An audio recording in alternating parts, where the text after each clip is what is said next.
صباح الخير إن كان صباحا، ومساء الخير إن كان مساء. معانا دلوقتي 20 جنيه مصري، اللي هي البوليمر.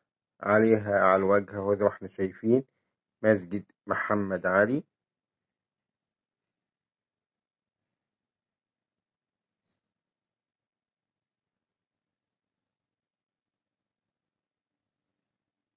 توقيع المحافظ حسن عبد الله أو المحافظ الحالي، وعليها الناحية التانية هي ده الوجه الأول. بنك المركزي المصري 20 جنيه.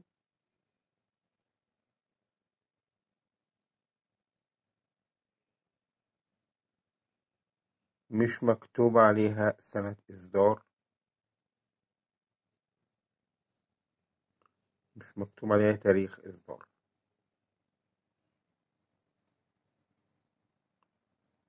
الرقم هنا والرقم هنا اهو.